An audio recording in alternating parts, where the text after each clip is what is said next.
Welcome to The Inevitable, a podcast by MotorTrend.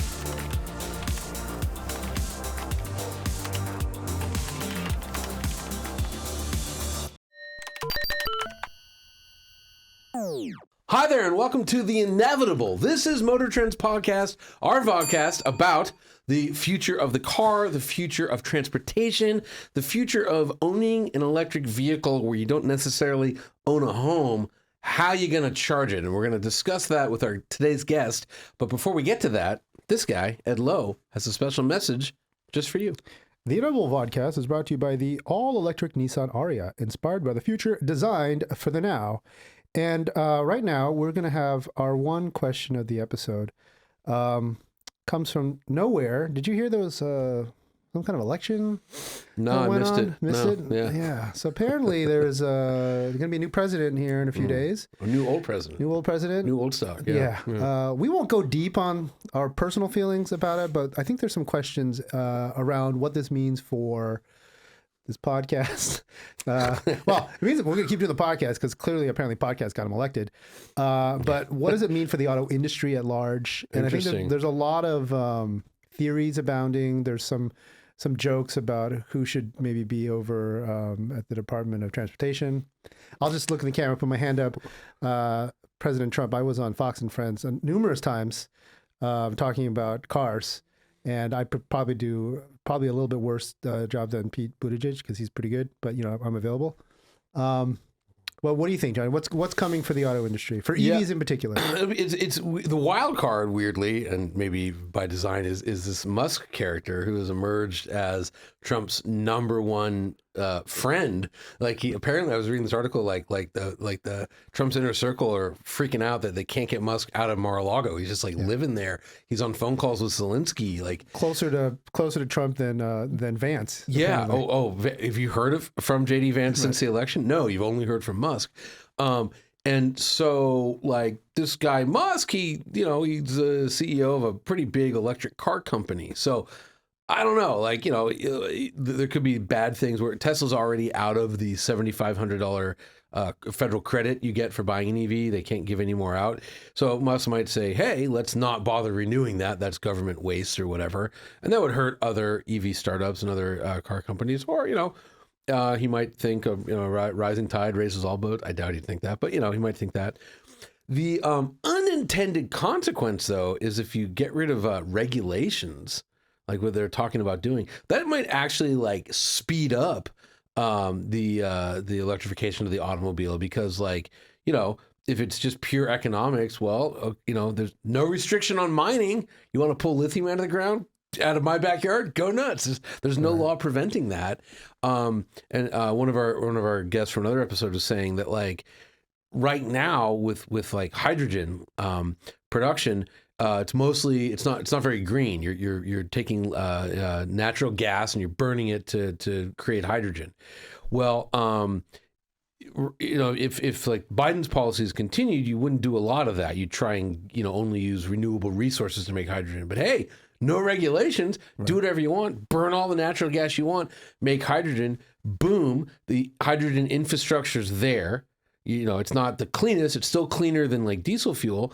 And then when another administration gets in there and says, hey, let's go to zero emission, boom. All you got to do is turn off the natural gas, turn on the renewable energy, and you have a green hydrogen. So it might, counterintuitively, it might actually be better for the planet. I think the operative word there, because that's an oddly specific example, but the operative word is counterintuitive. Yeah. As I think the key takeaway from the election is up is down, black is white, left is right, right is left. Whatever. And we don't know. But to the point of Musk having sort of an outsized influence, hey, the guy he's been a champion of EVs and wanting the whole world and thinking that it is the future. But listen, and if this influences really the party that has kind of been more on the side of big oil and gas, maybe the whole point is we don't know. So yeah, and look, Musk could turn around and start dropping in V8s into Teslas tomorrow. Who knows? He's a wild card, man. He's crazy. Right, so buckle up. So I think we're in for a wild ride. Let's pivot to our guest this week. She's awesome. Tiya Gordon, co-founder and chief operating officer of It's Electric. she has a design background. She's a very non-traditional guest for us. I don't think she owns a car. She doesn't own a car. Owns a bike, and does not come from the automotive industry. Does not come from like the big tech side. She's not into like software-defined vehicles or any of that. She has a very strong design background. Regarding, I think, public spaces. Fascinating conversation, really about one of the topics that we kind of dance around a lot, which is how can you charge your car if you don't live in a house, single family home where you can install a home charger? What do you do for multi-unit dwellings? What do you do for people who live in apartments? What do you do for big cities like New York, like LA? High density urban situations. It's Electric, her company that she co-founded, has a solution. Fascinating conversation. You watch it now or listen. Either way. All right, Tiya Gordon, co-founder, COO, It's Electric. Thank you for coming all the way from New York to see us. Although I guess you had other business in town. Yeah, you really don't have to twist my arm to come to LA, but I'm really glad to be here. Oh, nice. You're one of the rare New Yorkers that likes LA? Yeah, I mean, just the succulents alone. It's succulents. Yeah, exactly. That's hey. Usually it's the Mexican food, the weather. The succulents are great. So have you been to the Huntington? No. Where's that? Okay, it's in Pasadena. Okay. The Huntington Library has amazing gardens, but the cactus garden is, you've never seen anything like it. It's the best on earth. You got to go. It's fantastic. That's a weird indoor, really. Yeah, the best on earth. It's also got a banging Japanese garden. That's good too. And the Chinese garden is that's also nice. Huge. Yeah, all that stuff's nice, but the all the rich succulents... people in that area, all the rich Chinese people paid a lot of money to endow the Huntington. Yeah, but garden. The succulents, I'm telling you, there's nothing else Food, like it. Weather, succulents, and electrification. Nice. Those are the brand. big four. Okay. All right, so what is It's Electric? Let's talk about this. So coming at you from Brooklyn, I live in an apartment. I don't have a driveway or a garage, and I don't have a car. I ride a bike because I live in New York City. And It's Electric is a solution for cities to allow the scaling of EV charging en masse. So it's really hard to have this conversation in LA because you guys are like, what's the problem? We've got charging everywhere. No. Can I stop you? You? Because we've talked about this probably a dozen times on this show, and I talk about it probably 100 times a week.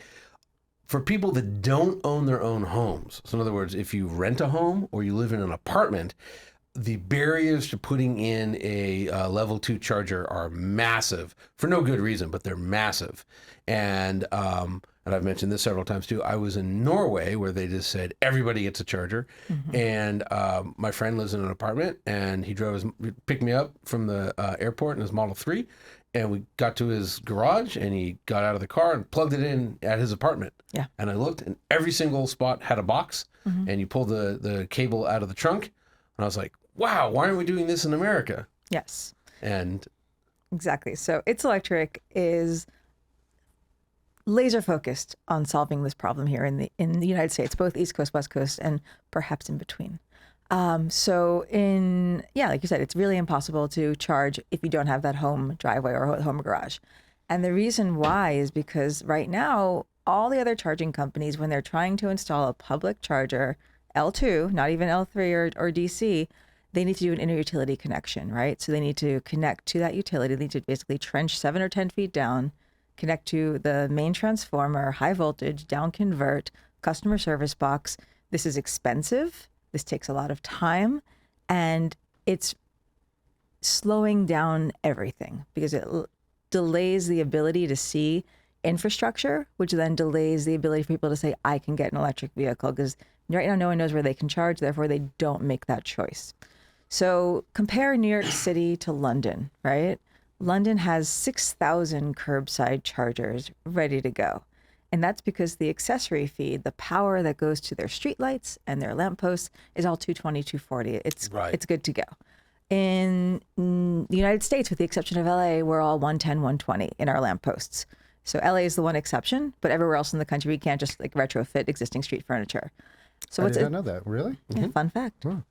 I did know that. I forget why. So LA is 220, 240. It is. But the rest of the country is 120. Oh. Yeah, I always think about like Jack Nicholson and like Chinatown. Like someone made that decision. Like, you know, like 80 years ago to Right. make it that voltage, and here we are now. I remember it had something to do with Thomas Edison running around saying that AC current, and he was like electrocuting horses and cows and stuff, but he scared everybody on alternating current. He was pushing his, every mile having a power station DC thing. It was crazy. Yeah. So LA has the one oddity and the rest of the country doesn't. So in a city like New York, what we did, it's electric. We said, well, if that electrical infrastructure isn't going to do the job, what is the other infrastructure that is abundant around us and has 220, 240? And that's buildings. Every building is ready to go. The building doesn't have a physical garage, but it doesn't mean it doesn't have the power requirement. So what we do is we put a public charger on the curb and we power it from the spare capacity in the building right next to it. The building is the power source. Every building has spare capacity. New York City's building stock, according to the Green Building Council, 49% of buildings in New York City have spare electrical capacity. This means that you go into the basement, you open up the panel, there's extra slots open, and that's what we do. It's like a level 2 charger is the same as an electric dryer that you would put in that building. So again, we just run that conduit right below the sidewalk to the curb. That becomes our public charger. And then we revenue share back to that building. So we're saying, hey, thanks so much.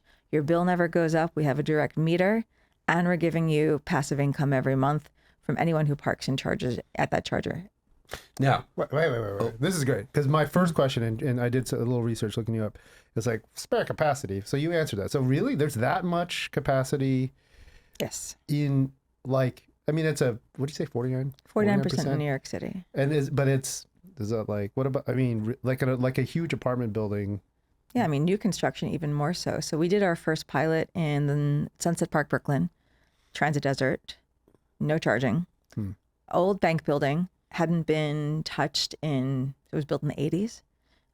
Maybe had an upgrade maybe in the 90s, and we powered 3 chargers off of the spare capacity in that building. And don't forget, we're not looking to have a charger in front of every single building, right? You're looking in a city like New York, they want to go from the current 50 pieces of hardware they have on curb, which each cost around $230,000 to put in, to have 10,000 in the next 5 years.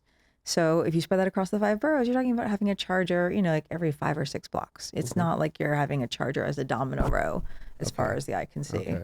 So this is great, because now I understand the origin story. So you actually are taking the London public charging infrastructure was genius, right? Because it was like, let's take the light posts and literally just run the cables out of them, and then there you go. This is fascinating, because we don't have, to your point, we don't have the voltage, and then we actually don't have a lot of light posts, right? I mean, a lot of our big cities are like, what do you need it for?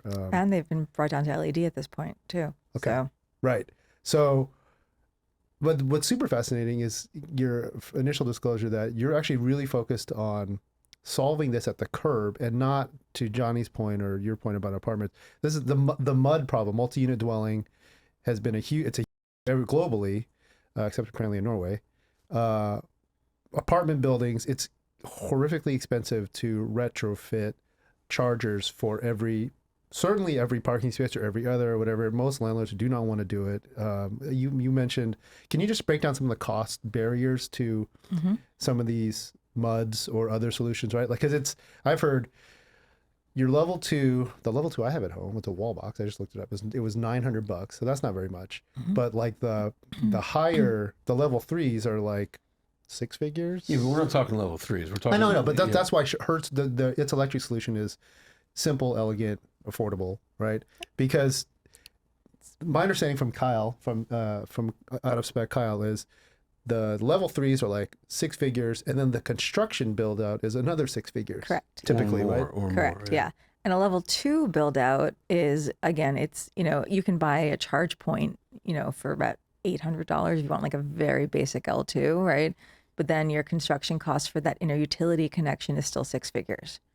So we avoid that. We call ourselves not deep tech, we're shallow tech. We're going like 4 inches below that sidewalk. It's just like, we just need to put sockets on the street. So what does that cost? How much does that cost to trench in a charger? Well, I mean, that's the fun part. So we've brought costs down so much that we're free to buildings and we're free to cities.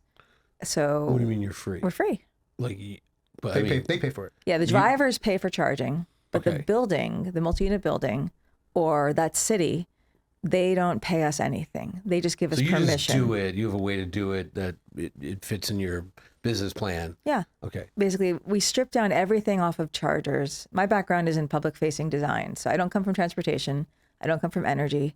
And literally, when I started looking at this problem, which is a whole origin story during the pandemic, I was like, why are these so big and bad and ugly? And they're all broken. Like, why? And they're all broken. Very good. Yeah. Yeah. And it's just, very basic design principles are not being followed. So my background is design, and yay design, because it actually makes things better. You don't want to put a touchscreen. You don't want to put a keypad. You want to put all of these like accoutrements on these chargers that then give you more fail points. Like every possible fail point is on public chargers right now. TireRack.com is your place for the best selection of tires from top brands. Always fast and free shipping and multiple convenient installation options. They also stay on the cutting edge of the tire industry. Their world-class tire testing program is Truth Serum for tires. EV-focused tires, products with noise-canceling technology, they've tested it all to help you make the best decision before buying. TireRack.com, the way tire buying should be. We've spoken with we've spoken with a couple of people about this, but it seems like the credit card readers are like the biggest fail point for some crazy. Even though credit cards work 100% of the time everywhere else on chargers, that's the fail point. So you're eliminating that. In other words, it's all app based, I assume. It's app, and then we've got an old school RFID card. You just tap it. Like, how do we just make these indestructible? Right. How do you put these in a city? Cities are rough. Things get beat up. Yeah. We know that. We know that's going to happen. Like, design something to withstand that abuse. Okay, so I'm sure we're going to drop a picture on this during the pod or probably in the social, but can you describe the charger? Yeah. It's been described as sleek or cute. It's about yay high, 36 inches off ground. It's silver. Our first model called the Brooklyn 718. It's silver, and it literally just has a port that is a detachable cable port. So that's the one thing that really stands apart when you look at it. You're like, where's the cable?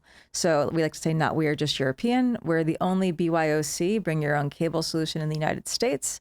And this is really important because the cable is actually the leading fail point on public chargers. See, I think that's really brilliant because I've seen so many chewed up, and not even like someone cut it and stole the copper to buy whatever.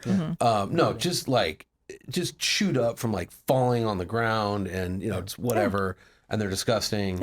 And they're not replaced, as you said. Like level 3 chargers, the fast chargers, the companies come and they replace the cables from time to time. But like ChargePoint, I was thinking of one by my friend's apartment. It's been dead for 9 months and no one, like the landlord doesn't care. ChargePoint doesn't care. No one uses it. Just this ugly orange broken thing. Yeah. So I think bringing your own cable is based on what I saw in Norway, is the way to do it. It just really makes 100%. sense. Okay. Yeah, the way that I like to think about it is like I'm going to the airport after this, right? And so I've got my phone in my pocket, I've got my charger in my backpack, and I just find a socket and I plug into it. But imagine a world in which you can't bring your charger, your own charger, Right. and you're reliant on finding like that one kiosk at like the Brooks bookstore that has like a kind of frayed Android cable on it, and that's your only option, and you can't charge. And there's 10 other people using it. Yeah. But there's hundreds of sockets all around the airport that you could just plug into. So again, like just putting these ports on the street, making this ubiquitous, making this a no-brainer. Literally, my favorite Department of Energy, our current Department of Energy, has something called Fact of the Week. And so Fact of the Week, number 1,355, is that a car that is parked and charging on an L2 charger gets more miles in 1 hour than it drives on average in a week. Yeah. So we don't need consistent fast charging every day, all the time. Right. You can charge every 10 days, every 20 days, and that's more than enough. And so we don't like to think about it as range anxiety. I don't think that's the issue anymore. I think it's access anxiety. Where am I going to charge? Right. So your Brooklyn 718. Yeah. You bring your cable. The cable, I know on the one end it's J1227. It's the standard, current standard. You think you're going to go to NACS? Well, that's the beauty, is that we're future proofed. So it's bring your own cable, but it's level 2. So when It's Electric is in your neighborhood, you see a charger on your block, you go on, you download the app, you click the button, say, send me a cable. We confirm that you drive an EV, and we send you the right cable for your car. So we send you CCS or NACS. Okay. So we're future-proofed, and we're also available for legacy vehicles as well. And then if the standard completely changes again, it doesn't matter, because the port that's on the charger side is Menikis, and that's universal. That's the same as the European standard. We're fully in line with the SAE J3400 standards that are coming out. They actually have a carve-out for detachable cable called Case B, and that's where we fit in. Again, it's in the United States, we did things a little bit backwards, right? We had to create. No, whoever was in charge, or no one was in charge, and it was a committee of individuals. We're like, let's put some EV chargers out there. What should they look like? Well, Americans go to the gas pump every day and they go like this. Right. So let's make the EV charger go like this. Yes, this is the horseless problem. Yeah, so I'm making a gesture for those that are not watching. And then the actual equivalent is like, actually, I'm going home and I'm plugging my phone in, right? And so it's this weird thing that I talk about all the time called skeuomorphism, right? Like, it's a design principle, which means, like, why does the folder on your desktop look like a folder, right, and not like a cookie? So because you're familiar with it, right? There's this horseless was a car from like 1906, and it was a car, and they stuck a horse's head on the front. Oh my God! And the idea was, it wouldn't scare the oncoming horses, but then you, as the driver, you're used to seeing the back of a horse's head. So now you get to see the back of a horse's head. It's a great picture. And I need to find that. Yeah, just Google horseless, yes. But it's exactly what you're talking about. It's famous in the car world. Yeah. But yeah, and you're right. They went out of their way to make these giant gas pump sized things that didn't need to be that big. Yeah. And okay, so that's great. I got a lot of questions about the cable I want to come back to, and the charging unit. But let's talk about the business model a little bit, because you just kind of revealed, as an owner, you see the charger, you're like, oh great, I got an EV, I'd love to use that. How do I use it? There's no cable. Oh, again, there's probably some information there, or a QR code or something. You might. Yep. So you scan, you go, and you order it. What's this cost for me, the end user? You're just paying for charging. The cable gets sent to you for free. Oh, no kidding. Yeah. Okay. I mean, we know that this is like a short-term pain point where we're just giving these cables out. We know that auto manufacturers are going to start to put these L2 cables in the car when we have this network of detachable cable solutions in the US. We are the first. We're not going to be the last, and that's fine. We need millions of ports, and there'll be other companies that come along and do something that are either similar or within the same vein. And I've seen some demos of like what's it called, bidirectional charging cables, where you could go from car to car, but it actually detaches, and then it connects to a thing, like a coupling. So I'm sure it's the same port as you guys have. Yeah, I usually, it's small, it's lightweight. You throw it in your trunk. It's people need it. It's not like a DC cable that's like big and cumbersome. Mm-hmm. But other things to think about with detachable cable, which we don't consider, again, going back to design and user principles, is that like if you're in New York and you're dealing with freezing weather, if you're below zero, like have you ever tried to like move a charging cable when it's freezing out? No, but I can imagine. It's incredibly unpliable. Yeah. And you're basically limited to the range that the cable has, as opposed to like going into your car, taking out that warm cable, and then plugging it in. The actual units, the charger posts themselves, are highly tested in terms of heat and cold, and they can withstand all of those ranges and value and swings for different environments. It's the cable, again, that's always the problem. Right. So it's the keep it simple methodology across the board. Like, oh, that breaks, take it off. That breaks, take it off. How long is the cable? We have different styles. There's like a pig's tail coil, and then there's just like a straight long one. So you can get it to either end or side. And don't forget, Rivian, they're moving their charge port on the R3s to accommodate curbside to help get into a European market. Didn't know that. Interesting. Super smart. Wait, from the Rivian's up front? Rivian's on the driver's side front corner. So you want to put it on the passenger side anywhere. The basically. R3s are going on the passenger side rear, I believe. Right. Okay. That makes sense, because so when a potential customer tells you what car they have, you can advise them, oh, your port's on that side, you're going to need the long one, or your port's on the curb side, you can use the pigtail. Is that Yeah, kind I of- mean, yeah. Ultimately, right now we're getting the cables that are all just standard cables that exist right now. Okay. But within our roadmap, we're going to have custom cables. I mean, the same way that I go to the store when I break my phone, which is not that often these days, but I'm like, the iPhone case, like blue or gray or Right. black. You know what I mean? Like, Right. It's a fun But little option. when the iPhone 1 or 2 was out, there was like one case, Yes. right? And then suddenly there was like a couple. Now, like half the Apple store is cases. Yeah. Right. Okay. Yes. So you're weather tested for the temperature swings and precipitation. Testing in New York. What about the human element, like vandalism? Like, I could imagine people like hacking these stealing power, or is that a or charging their e-bike on it or something crazy? Is there anything else you guys run into some strange testing problems? I mean, or- funny enough, again, like we've piloted in Brooklyn and we've piloted in Detroit, like two pretty Yeah. tough cities, Yeah, right? yeah. And the worst thing that's happened is that someone put a sticker on it in Brooklyn, which was an EV charging etiquette sticker. I'm not joking. It was like, please move your car when their battery is full. which is a great question. Yeah. So Yeah. so how are you actually? Who made the sticker? I don't know. Like the fact that they went through the effort of making this sticker to then like vandalize the charger is Well, they probably put on a lot of charges. exactly. Yeah, Yeah. So how do you deal with? That was my next question, which is, it's the idea sounds lovely. It's great. I'm sure and we'll talk about what the apartment owners, the landlords think, but how do you deal with, a level 2 charger for my F-150? It would, if I was at 10% and I wanted to get to 80, it would take 12 hours. Yeah.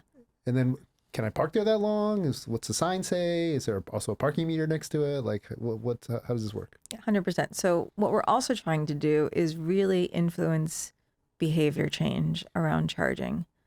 We want people to find charging to be easy and not cumbersome. And right now it's super cumbersome because like we have a demo car, even though I have my bike in New York City, we have a demo car from Hyundai that we use all the time. And we also have one from Mini that we use all the time. And like I have to drive it to the one charger that's about 2 or 3 miles from my apartment, park it, plug it in. Hopefully that one charger is available, and then take a bike back home, go home, work for 6 or 8 hours, then go back and unplug it, right? That's nonsense. What you want to be able to do is plug in overnight and get that overnight charge.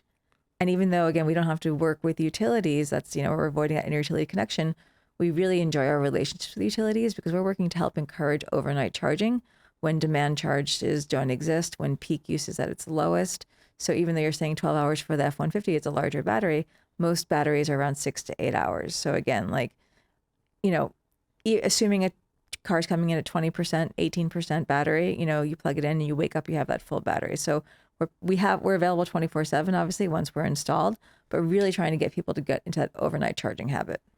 Oh, I thought you were going to say you would want people to do more regular, shorter charges, so there's a higher turnover at the parking space itself. No, trying to really move people to like an easier and more relaxed approach to charging. Charging is really stressful right now.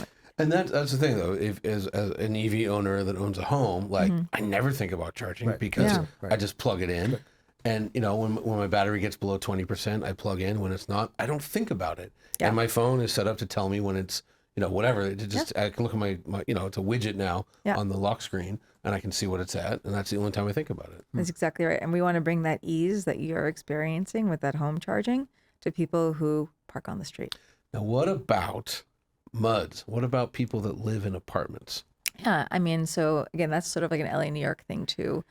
There's not a lot of garages in MUDs in New York. There's Strange. more garages here. Yes. Yeah. So like New York But City. also like Phoenix, Vegas, Texas, huge population centers. Yeah. People live in big apartment complexes. They usually have garages. Usually have garages. I'm thinking in Philadelphia, I've seen a lot, or the suburbs of Philadelphia. And they don't have chargers, and the cars sit there all night, every night. Yeah. Like, I mean, how do most cars sit there all the time. Like, most cars don't move 90-some% of the time. Yeah. Exactly. Yeah. So, I mean, multi-unit dwelling, there's lots of good solutions that are out there for garages. There's sort of like smart outlets, which are really kind of taking off. There's a few companies that are doing things like that. But let me rephrase. Is It's Electric your company? Are you guys doing anything with MUDs? I mean, we are servicing MUDs when MUDs don't have garages and their tenants park on street. Okay, so you're just outdoor street park. Curb. I'm sorry, I misunderstood. Curb is our purview. Got it. We get a lot of requests for sort of surface lots as well. That's great. Again, like building powered chargers. Let's go. But multi-unit dwelling, interior garages, not necessarily our sweet spot because we're designed for like rugged public curbside use. Got it. So, but one thing, how do you deal with, or how does a conversation go about getting the parking spot itself? Because that's also not the building owner's purview. You have to talk to the city, right? 100%. So for us, we got to get in with the city. That's our top level. That's our top grass tops. And then once we're in, we're grassroots and we go around and we talk to all of the different building owners. But when the city lets us in, they are then saying that they already have planned this. New York City has this law in the books. LA has this law in the books. Boston will have this law in the books that says that is a dedicated EV charging spot. If there's a charger there, that is for EV charging only. And there's signage or painted demarcation to indicate that. And again, everyone can come down who doesn't drive an EV. Like, we're not taking away all the spots. That's usually the fear that happens. Like, oh, they're taking the spots. Like, believe me, I live in New York City. I'm a New Yorker. Like, I've had people get out of a car with like a 2x4. Sure. Like when I'm trying to park. It's fun. It's because I'm a bad parker. But it's a 16-point parallel park. But that spot's dedicated. And again, it's not every single spot on every single block. In a city like New York, you have about 60 parking spots on an average block. So New York City would have maybe 2 of those be dedicated EV charging. So it's not like the EVs are taking the spots. It's not a concern. And we want to just dismiss that narrative entirely. Well, what about, because do you guys have, when I go to New York, I take the subway or of course, Uber, you right? should. So I've driven in New York a lot. Oh, I know. Fun. It's hooray, 25-mile speed limit within Manhattan. What about meters, or how long can you stay at a parking spot? It doesn't matter now, right? Because you when you get in with the city, this spot you can park there as long as you're plugged in, right? Most places don't have meters. Let's talk about it this way. So we are deploying in the city of Boston.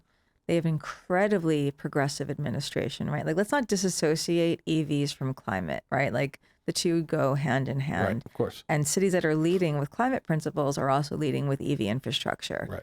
That's usually the order of operations that things are happening. No one's like saying, yay, EV, because it's cool. It's EV because of climate. We're here because we're worried about too much carbon in the atmosphere. Correct, Yes, exactly. yes. I was listening to your Science Moms episode and really enjoying. She was the best. Yeah. So good. Yeah. I mean, like these, and LA's, basically like all like the ability to see the mountains during the pandemic when people were just not driving. It's right there. Dolphins in the canals of Venice. Yeah. Right there, just right there for the taking. So again, Boston, Mayor Wu has a mandate that she wants an EV charger within a 5-minute walk of every Bostonian. That's awesome, right? And there's 4.9 million people in Greater Boston. Right. Well, I was going to say, things like that, when cities actually mandate stuff, it has huge effects. Like, Paris famously, when they built the subway, they said it's within 500 feet. Yes. You can't be anywhere in Paris where you're not 500 feet from a subway. And the subway works great. It works phenomenal there because you're always close to the entrance of a subway. Exactly. And so this, what was the? Well, to the point of the question, it's not like I'm putting these chargers on 42nd Street in Manhattan. We're putting these chargers in Brooklyn, in Queens, in the Bronx, in Yonkers, in Staten Island. You know what I mean? Like we want to be in the outer boroughs. But also, we want people Village. rely on their vehicles. And East Village, there's street parking everywhere. Yes. And they're on the residential side streets. We call them, our director is an amazing urban planner, and she's coined this term called a juicy corner, right? You want to put the charger on a residential block where you have dedicated parking for overnight charging, but you also want it to be within view on commercial corridors so you can attract some daytime charging as well. So that's our juicy corner. That's our sweet spot that we deploy these chargers on. And in the best part, my favorite part of all of this, my CTA, is that we do something called community requested. So we have a wait list on our website. It's electric.us. Join, ask us for a charger. If we are allowed to deploy in your city, we put a charger in front of your building. It's free. Now, it's electric.us. The call to action is, if this sounds interesting to you, go there and request for your city. Yeah. Okay, Johnny. And if we get that heat map and we're not in your city, we're going to go to your city and say, hey, we've got like 4,000 people that want this, or how do we start to move this forward? And this just happened. We just had a call with a few cities in California that were like, oh, I just heard about this. We're going to be in Alameda, San Francisco, Los Angeles, but obviously there's so many other areas. Sure, tons. Looking for the best off-road trails? OnX Off-Road has you covered. With over 750,000 miles of trails and comprehensive offline maps, you can explore without worrying about cell service. Easily find trails for 4x4s, ATVs, dirt bikes, and more. Our app provides detailed trail info, including difficulty ratings and open/closed dates. OnX Off-Road also helps you navigate public and private land boundaries, ensuring you stay legal. Try OnX Off-Road free for 7 days and discover why it's the go-to app for off-roaders. Download now. I used to live in New York. I had a landlord when I lived in New York. I have a lot of friends that still live in New York, and I know about their landlords. Tell me your New landlord York story. Landlords are literally insane. It's one of the craziest classes of people. Tell me your landlord story. Oh, it's just, I mean, they're just horrible. I mean, mine was, it was just, you know, it was like, hey, our toilet doesn't work. It's like, Cool. that's nice, you know. Toilet. There's a one good Instagram toilet, account called like Landlord Repairs. Yeah. Yeah. Yeah, it was. This was in the '90s, but our one toilet on our 6th floor walk up, you know, didn't work. Anyhow, what's in it for the landlord? Like, how are you convincing landlords to do anything to help anybody with anything? Yeah. Hey, landlord, we're free, and we're going to give you enough money every year that's going to offset your property taxes. Ah, so there's a financial Yeah, it's the rev share. remuneration. Okay. It's the rev share. Got Right. it. So if that one charger in front of that one building in Jackson Heights or in DTLA Mm-hmm. is being utilized 60% of the time in a 7-day week, that building's earning around $3,400 a year. Okay. And so you'd split that for with one charger. One charger. And so you'd split that with the No, landlord. that's what they get. Oh, the landlord's getting. That's what they get. Yeah. That's not the Okay. What's the split? 80-20. So we pay the energy, and then the revenue that remains, we give 20% to the landlord. Got it. Right. We have Wow. a direct meter. So that 20% equals $3,400. So the 80 Based on is- utilization. right. Mm-hmm. The 80 is pretty high. So Yes. then what's the kilowatt? Assuming what rate? What? Yeah, I mean, we want it to be less than a tank of gas. We want it to be less than a DC fast charge. So it's going to be based on what the kilowatt hour is in that particular city. And so it ranges, you know what I mean? Like Boston is different than New York, is different than LA. Sure. But on average, around 40 cents per kilowatt hour, which is more than you would have at home, obviously. But for a public charger, Right. we want it to be competitive.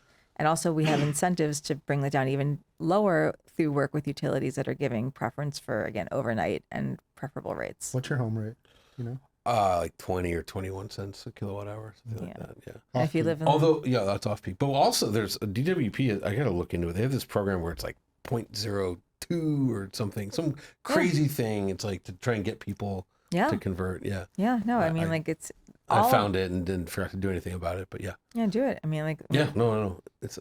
I think Yeah. the average utility cost across America, I think it's 18 cents per kilowatt hour. That Yeah, takes I into don't- account super low rural in like in Texas or But Southeast, I know and that, then super like, high California. I know that like Electrify America, whatever, a fast charger is now like about 56 to 61 cents a kilowatt hour. We're looking at MotorTrend. We've been looking at the surcharge, the premium for GM and the other manufacturers now have to pay when they access NACS chargers during peak times. And what the difference is between a Tesla owner's rate and then what What is the you pay. difference?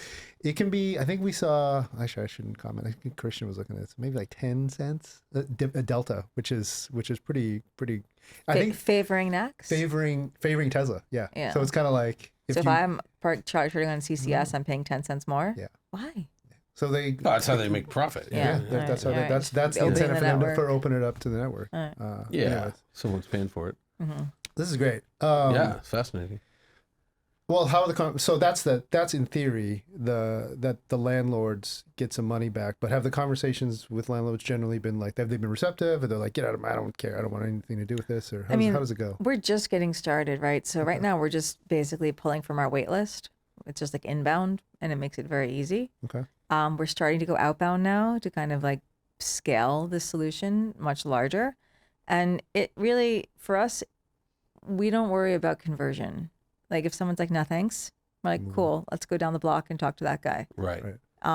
It's not a thing that we have to push on because again, if we're looking to put 30 chargers in a 2-mile radius, there's hundreds of different properties that we can talk to. And hundreds of landlords. Yeah, exactly. So, I mean, like, we're a small team. We're scaling this up right now. But right now, it's been very favorable. There's a lot of questions, and we have FAQs, and we get all to that. Because this is a brave new world. People are like, what? We're doing who? What? How? How does that work? And so the simpler we can make this for people, the better. And that's, again, like, that's all we're trying to do at It's Electric is to kind of remove all of this friction and this naysaying around charging and like, oh, but what about this and this? Like, it should just be easy. We need to bring, like, you guys both drive EVs, right? You understand like the pleasure of it, and we want to bring that same emotion into charging. Like, Sure. I mean, we're called It's Electric for a reason. It's this idea that this energy is out there, it is all around us, and we can harness this and we can move clean transportation forward in a very collaborative way. It's crazy because you know up until I don't know 20 years ago we weren't plugging phones into anything, and suddenly every single human has a phone and we plug it in and we never think about it because you just plug it in. Whereas like cars, we made it so complicated to plug in. It's wild. Yeah. 100%. But again, the only time it's not wild is my simple to use home charger where I just plug it in and forget about it and walk away. I just want to comment on Tia saying the pleasure of driving an EV. So I'm in hopes that this will be the social clip. I'm gonna look directly in that camera and say, not just the pleasure, but the moral superiority I feel when I drive an EV over all those nerds in gas cars. So, Wow. Sean's over there spinning his coffee. I don't feel morally superior. I feel I'm much quicker than everybody else, which is a feeling I love. I got more questions. So the cable on the curb, is that a liability issue for anybody? For you? For somebody tripping on it? Like, I mean, we're insured. There's going to be trip and fall everywhere in this world forever. Okay. Yeah. Well, I know. But, and just, you know, the joke is that, like, I won't name names, but there's other charging companies out there that like over-engineer to a degree of hilarity cable management systems that are like these like giant arms, like, you know what I mean? Like, and I'm pulling this lever and and then you walk by like after like the official install and those cables are all over the ground. Yeah. Like it's like so much effort. And then guess what you get from a result of that? You get NIMBYism. You get people saying, I don't want a 14-foot tall blue or green charger on my residential block. With a green light you can see for like 3 miles, right? Yeah, like, exactly. Which is actually helpful to find, but yes. Yeah. Think about it like a fire hydrant. Do you ever think about fire hydrants? No. Unless I'm parking, but no. No, exactly. Unless you're parking, exactly. Yeah. So this is what we need. We need this ubiquitous we need ubiquitous electrical access on the curb. That's a great way to put it. It's just there. You don't think about it, and you know. But every block has one. Yeah, exactly. Right. Okay, now I got a more selfish question. Yeah. Could I like email you guys or go on to itselectric.us and say, hey, why don't you put one in front of my house? I'd be happy to get like 3,400. Like that's the wait list. Like, Any building. Even a single family home? Especially a single family home. Oh, sweet. Yes. Oh, really? Homes, Ed's schools, gonna do this, by the way. libraries, He's schools. He's going to do this. Well, I know, because the funny thing is, at my house, we installed one, and I made sure to put it on the side. I had a corner lot. I had a juicy corner lot. Nice. And I'm asking about the trip and fall because I put the wall box on the side of the house. But you made your own curbside charger? Yeah, I was able to run if the car had the port on the correct side of the vehicle, I could run it, but it had to run across about 3 feet of sidewalk. Exactly. Which a neighbor told me you can't do that. Yeah. So I would put a cone, you know, whatever, see step around it. 100%. You get those like those the rubber matty things. McMister car. That's how like the city of Cambridge. That's their ordinance right now. Is that you can run your cable across the sidewalk, but you have to put like those McMaster car like rollover trucks, which is not a long-term solution, right? Which is exactly. So we're just putting that cable under the sidewalk. Okay, but back to the question. So that's great. Like if I'm willing to share the power from my home. Yeah. Then I can request you put one in. Profit. Yeah. Okay, I'm into South it. All right, Park. By the way, he's on your here wait we list go. right now. Am I now logged Get into this? on. Get on. This is great. Yeah, he's not kidding either, folks. Yeah, He's really not kidding. Make this a social clip. Yeah. Yes. Yeah. Put the number I up will on the never- bottom of I the will lower never- I don't third want of the anyone screen. near my house. Okay. No, thank you. We will not go near your Yeah, house. no, thank you. Thank you very much. Yeah, go to my neighbor's house. That's fine. Okay. Tell Yeah. your neighbors. I will. So you mentioned how new the recency of It's Electric. You guys have let's work backwards. Established when? April 1st, April Fool's Day, 2021, Okay. because Yeah. because we're doing something crazy. Yeah. But we didn't actually get going until 2022. We just incorporated on April Fool's Day, just because it was the pandemic and Not much else to do. and the world was upside down. Yeah. And that's actually the origin story of It's Electric, is that I was living in Brooklyn. I lived in an apartment and I had family. I didn't have a car, right? And I had family who lived in upstate New York, and they worked in the hospital system, specifically in respiratory wards. And it was like, oh shit. Wow. Yeah. Must have been tough. If something happens, how do I get up there? Again, don't forget, no trains, no planes, right? So how do I get there? So I looked at getting a car, and I made a list, and I'm an environmentalist, so EV was at the top of the list. So I had that circled with a question mark, and then I had to cross it off because in Brooklyn in 2021, there was no place to charge without me paying to park in a garage and then to use the charger in the garage. So there's a wealth tax to drive an EV, right? Not only the cost of the EV, but the privilege to reserve a spot that has a charger. And parking overnight in New York garages is a fortune. It is. Yeah. It I mean, is. I think It's rent. Yeah. I was gonna say, I think I paid. I had a car there for 2 days, and it was like $250 for 2 nights or something like that. This is in East Village. Exactly. But it was a lot. Yeah. Yeah. So that's how It's Electric was started. It was like, well, how are we going to scale this infrastructure? How are we supposed to all drive EVs if there's literally no place to charge it in a city? And my fun story, my fun fact is that when we first started, I think I'm in the right generation to share this factoid with, is that there's a Talking Heads song called "Nothing But Flowers," and it goes from the age of dinosaurs, cars have run on gasoline, where have they gone? It's nothing but flowers. And that was just kind of like this loop that ran in my head until we got this going. And when we did our very first pilot in Brooklyn, I reached out to David Byrne, who hates cars and rides a bike, and I told him my story, and I said, "Can I paint your lyrics on this building?" And he said yes. Nice. Yeah. How'd you get in touch with David Byrne? Instagram? He's New York City. I mean, yeah, actually, I was gonna say I knew Rick Ocasek when I lived in New York City. Oh, so, yeah. good one. Yeah, The Cars. What's that? Yeah, from the band Cars. Yeah. Yeah, I'm saying it's Not meta. It's everybody knows meta. that. Oh, It's okay. super It's very- meta right super now. meta. Yeah. Okay. Sorry. But rest in peace, Rick. He Very nice married guy. Paulina Yeah. Porskova. Yep. Yeah, I knew her too. Yeah. Still in New York. Yeah, they lived down the street, but it was a woman I knew was their nanny. Yeah. So they lived in Gramercy. Anyway, Okay, so Good. That was yeah, good. That was we're good. aging ourselves horribly. but yeah. 20, What else can we talk I about? don't know. 2021. So you had the idea, And then we got going in 2022.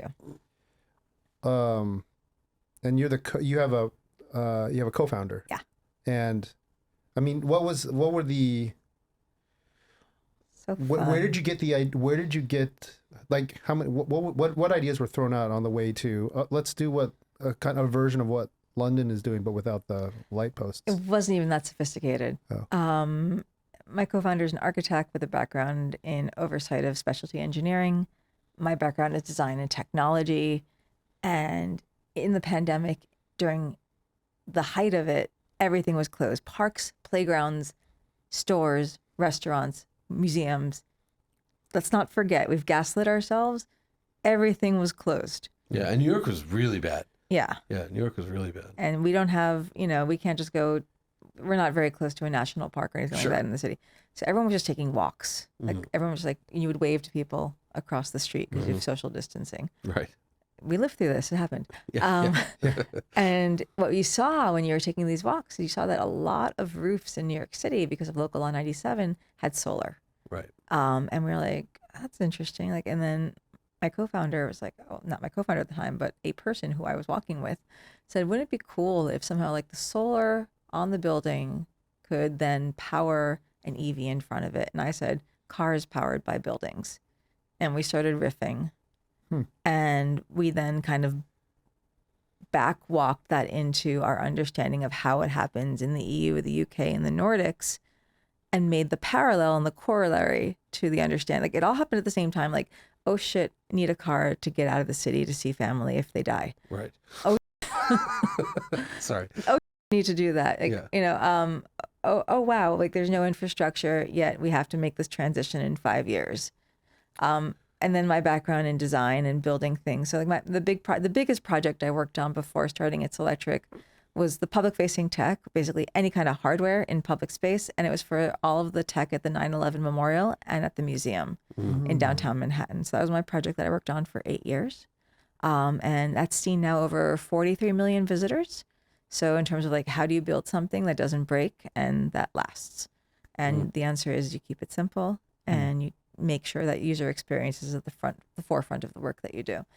So, you know, the last thing I wanted to do when suddenly going from being a sort of like power professional in New York City to then waking up and being a homeschool kindergarten teacher, because my daughter at the time was, 4 years old. Gotcha. We had a 3-year-old, yeah. The last thing you want to do is like, oh yeah, let me start a climate tech startup. Like, no, like that's not like that was not how it happened. Like it was like, let's have this idea. And we treated it like a project, for better or for worse at the beginning. Like, wouldn't this be cool if we could do this? But then it was a pandemic, right? So like, it's a time where like, you're like, hey, I can like Zoom anyone. Like everyone's home. So we just started reaching out to random people. David like, Byrne. David, well, that was a little bit later. But we reached out to the former deputy commissioner for the New York City DOT. And we were like, hey, can we have a call with you? Because this gentleman named Michael Verplogel wrote New York City's electrification plan. He's the one who wrote the original EV vision plan for New York City. And we ran the idea by him and he's like, I think you're onto something. And he became our first advisor. Nice. We reached out to Mia Burke, who was one of the original founders of City Bike. So again, taking away parking spots for public infrastructure, public-private partnerships. And she goes, I think you're onto something. And she became an advisor. And if you haven't been to New York in the last 5 years, the city bikes are everywhere. Everywhere. Yeah. They're fantastic. It's my I first mode of almost get transportation. run over by them constantly, so I have a different opinion. But okay. You get run over by them, or you almost get run over? Almost get run over by somebody on a bike in New York City. Yeah. There's a lot of bikes. Yeah.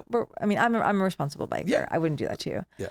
And so it just started to build momentum. Like everyone's like, And again, like this was like a very nascent idea. Now looking backwards, it seems so obvious. Like, oh, of course. And then, Tiya, and you have these contracts and you're working with all these cities and you have this funding. And now it just seems very matter of fact. But literally everyone said to me, like, that wasn't like able to kind of see the vision. They said, well, that's too simple. It'll never work. Right. And that was the most frustrating thing to experience, like in repetition. But see, to me, it's the fact that you had the brilliant idea to the driver carries the cable, because I just never seen it really. And when I saw my buddy in Norway just pull his out of his trunk, it was like this like light bulb moment where I was like, duh. How did you? Because you duh. recommended It's Electric. How did you? Right? Yeah. Or did Kirsten? No, I think it was me. I think I read something about it. Just some thing I was reading, but yeah. I'll tell you. Because I'm fascinated by, like you said, it's not 5 years, it's like 10 years. Like, 2035, California is going to stop the sale of internal combustion vehicles, and 12 other states have signed on to that, New York being one of them. Yeah. And that's where all the population is. And, every other country is going to do the same thing before then. So this is a real issue. Like, that's great. You're going to stop selling internal combustion. How are you going to charge these things? Yeah. Norway is 100% electric now. January 1st. Yeah. January 1st. Yeah. So, it's amazing. Yeah. Those communists. But they're 90%. Well, they're better than communists. Those whale-eating They're communists. capitalists that gives everybody money every year. Norway's fantastic. But but I was in Norway a year ago and it's 90% electric. So the city, it's weird. It's kind of eerie. The cities are totally quiet, and it's clean. And, My favorite thing is the sound of an electric vehicle when I'm like walking home at night. It's I don't know. It's cool. Okay. All the weird noises they make because they have to make a noise below. They have to make 20, some kind Oh, of that 20 noise. 20 Yeah. Well, I was going to say before I forget, because I wanted to make sure I don't say. I think you're onto something, like everybody else, right? Yeah. Great. Ed wants to be an advisor. No, the thing though, because I feel like others have attempted this, but it is a very simple solution. And the key is that you can confirm this. I think the unlock is that you kind of cut through all the bureaucracy. You kind of cut through all the red tape and solve for, because I'll tell you, I have this wall box charger, and they have some wacky idea that I could make money doing essentially this by letting people like park in my driveway and charge, and I get a notification of the app, and there's some revenue share. But you can tell that I have no idea how it works. I've never done it before because it sounds insane to me. Like, I'm gonna let somebody park in my driveway, then so they have to. So my charger's got to be outside the house, and the cable's got to be available to everybody, and then they're gonna plug it in, and then like this doesn't make any sense. Yeah, like, that's like the peer-to-peer model. And people sometimes call us peer-to-peer, but I don't really consider us classified under that because we're not coordinating the use of the charger that you installed. Yes. And we're taking you out of the equation. Yes. Guess what? That spot on the street is not your spot. city owns It is a public spot, but you have power that's adjacent to it. So how else? I mean, there's no other way to monetize an 8-inch by 8-inch piece of land in the city, Yeah. except Parking meter. Yes, but that doesn't benefit Anybody. the citizen. Yeah. Right. So what we want to really push on here is that when we go into a neighborhood, we're bringing infrastructure, we're bringing economic benefit, right? And we're bringing cleaner air. Like it's a win-win. And there's a lot of pushback. People say, oh, gentrification, right? But you have to build the infrastructure to ensure that people can adopt the technology. And we know that if we can get a cheaper EV out there, can we have that conversation, please? Yeah. This is going to just take off. That's the one thing that is killing me right now. And we won't name names, but you know, the $25,000 Tesla that never happened, right? You know, Well, to be fair, it is happening. As a and robo. We just no. I just read an article today Well, or yesterday. Today it's happening. Last week it wasn't. No. No, not new. There are sub $20,000 Teslas rolling around because Elon has cratered his own vehicle lineup with all of the price war that he's had, and Hertz has flooded the marketplace with all, because they made a huge bet like 3 years ago and it hasn't paid off. The cars have depreciated like crazy. So I tell people all the time, you want to get an EV, it's never been a better time, but you have to be okay driving a used Tesla because you can get a Model 3 easily under $25,000 and now apparently going sub 20, and you get Model Ys around 30 or less. Yeah. Which is nuts. Yeah. Because they're whatever the politics are, they're actually really good EVs with huge batteries, and they charge quickly. And used EVs, you know, there's no service. You don't do anything. Right. And other manufacturers are coming out with 100%. with sub 35, sub 30. I think it gets really difficult to get to the 25,000 just because the battery prices have to come much farther. Otherwise, you're literally just going to drive. what's the cheapest internal combustion engine new? In the out there? U.S., Oh, yeah. it's under 25. You can get it used to be the Mitsubishi Mirage, That's gone, though, but that's yeah. gone. Yeah, you can get like a Versa type car for 23. Nissan the Note. But there's nothing sub 20, right? Not anymore. It Right? used to be, yeah. Not anymore. Not The other anymore. thing For is, a new like, car. Yeah, for new. Look, the average price of a new vehicle, I mean, this is my data's 2 years out of data already, but it was $48,000. So cars are just expensive these days. Yeah. But yeah, I mean, used EVs. Chevy said the other day the new Bolt is coming. You can get they have the Chevy Equinox EV. There's the LT1 trim starts at like 30, and then you get the $7,500 credit, so it's a $22,500 EV, which is unbelievable, but apparently it's true. So you can get a very cheap EV right now if you want one, and a lot more are coming. Yeah, no, exactly. And that's, so we need get those out, get them out fast, but then we need consumer education. Most people have never plugged in an electric vehicle. Right. Like, I run an EV charging company. My very old parents are terrified of getting an EV because the news cycle. Sure. No matter how much I can tell them. Sure. And they have a garage. Yeah. You know, they're in a retirement community. It's like, great. They're the perfect, because they probably don't drive very far or very often. They'll never have to go to a gas station. It's a golf cart, guys. Yeah. Also, East Coasters hate gas stations. That's 100%. They hate gas stations. You have to get in your car when it's cold. You can't smoke in it. That's why. No, it's this Jersey thing. They just hate gas stations. No, it's also like insane. Like, why do we want to preserve this legacy of a gas station? People always say, like, we want to replicate the gas station experience. I'm like, why? Right. Why do I want? It's the most unpleasant experience in the world. Let me ask you, I can think of a few more there. just going back. By the way, I asked the MotorTrend Slack channel just now. Hurry! I need an answer. Do we have a nice car sub $20,000? And the answer has come back. It is the Nissan Versa. The Versa, yeah. Yeah, I think because there were some debates whether it's still on sale. Yeah, but I don't think it's sub 20. It is 17,820 with wow. with destination, and you can often get them with money on the hood. Thank you, Nissan, our sponsor. Yeah. Let me ask one question. Why isn't, because I have this vision in my head of like putting one of these things in front of my house and making some money. How come the cities are not interested in they would do it and recoup Like City the Hall. revenue? The cities you themselves. put it in front of city-owned properties? Yeah. Yeah, everyone wins. Let's put it in front of city-owned properties. They get the money. Let's put it in front of privately owned properties. You get the money. I mean, like in front of my house and the Yeah. city gets the money. You know what I'm saying? No, Yeah. They don't want to plug into the grid directly. Yeah, no, good question. So cities don't want to own and operate networks of electric vehicle charging stations, right? So other companies out there, your charge points, et cetera, right? They previously operated on this model called hardware as a service, where they said, okay, we're going to sell you this charger. It's going to be $3,000. We're going to put an option for you to install it yourselves, or we can install it for you. And then you can buy operations and maintenance. And then the cities were left holding the bag on these chargers that were broken, that didn't work. But the cities, when they would do this hardware as a service model, they would keep the revenue. But it wasn't worth that.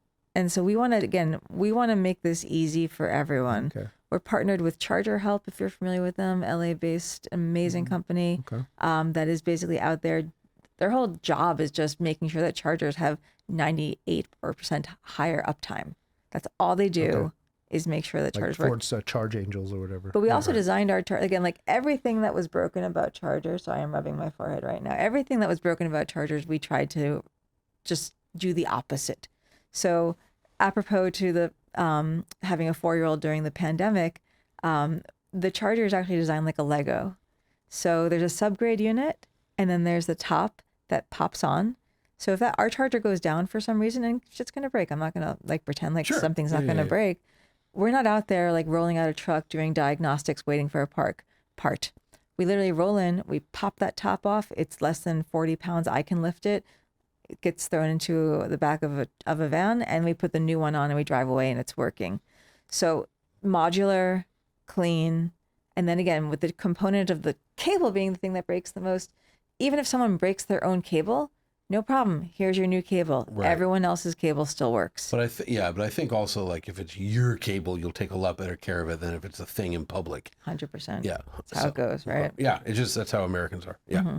Yeah. My cable. Yeah. Yeah. It'd be different in Japan, but in America, if it's yours, you'll take care of it. Yeah. Especially if also it's like a cool looking cable too. Sure. Yeah. Okay. This is great. Cool. Okay, so it's itselectric.us. When you go to the site, it says you can join the wait list. So I'm join the wait list. Are you really going to do that? Why Yay. not? But let's be honest, because the first thing you Your said, wife will kill you. No, Let's be she honest. love it. The first thing you said is California. You got chargers everywhere. Where are you? What's the likelihood you're gonna? I know you said Alameda's interested, but are you not gonna come to LA because we're so rich and Tia said LA. LA? She said LA, San Francisco, Alameda. Yeah. Those are our first 3 cities on the West Coast. Okay, and how many have you? If you were a listener and you wanted to go see one of these units, you can go to New York. You can go to Boston. You said right currently? now you can go to New York, Detroit, and very shortly Boston. We're working really closely with LA right now to get chargers out there, When's especially the first if you California? are in South Central Los Angeles. Sign up for the wait list. That will be our first neighborhood, please. South Central meaning Meaning, we Compton, have Gardena. Compton, exactly. okay. Yeah, that'll be our first key area okay. that we are deploying actively in, and then Koreatown. Oh, nice. Yeah. Oh, smart. And Yeah. well, let's talk about rideshare. We didn't talk about rideshare yet, right? Okay, let's talk about rideshare. All right. So I don't have a car, Right. but I do take rideshare, and rideshare Uber is pushing to be all electric by 2030. Mhm. They just had their Go Zero event, right? They're doing so much around sustainability. How many rideshare drivers? You guys will know this fact. This is gonna be fun. The first people I never stump. Go ready. How many rideshare drivers in New York City? Oh, I don't know. Oh, I don't know. None. Taxis. No, 80,000. Okay. So if New York City has a law now called the Green Rides Initiative, where they all have to drive electric in 5 years.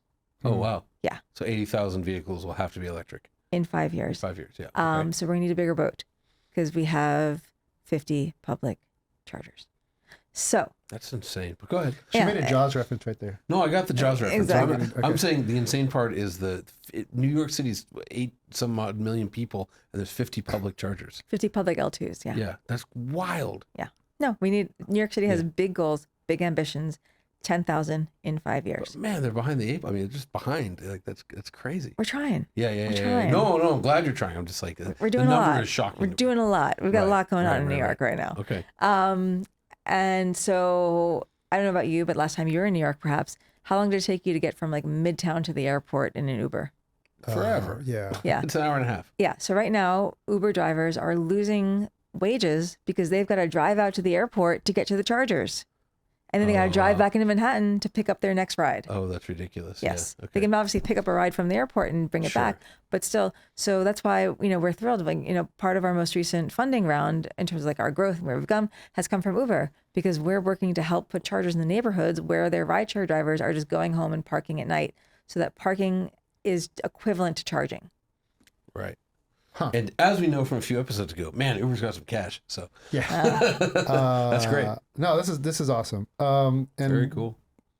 If you look up It's Electric, you will note, as I did, that the charger looks like the arm of the robot in Interstellar. It's very futuristic looking. Stainless. Is it stainless steel? Stainless and aluminum, yeah. Yeah. So it looks really cool. I'm really into the idea. Yeah. We'd love for you to come back when there's more that we can go sample one of these. Oh, absolutely. Locally, Yeah. talk about it. Maybe we can go do a little video on it. I don't know. Yeah. We're super EV curious, if you will. But yeah, thank you so much for coming in. Thanks for having me. Tiya Gordon, co-founder, chief operating officer for It's Electric. And again, it's itselectric.us. Thank you.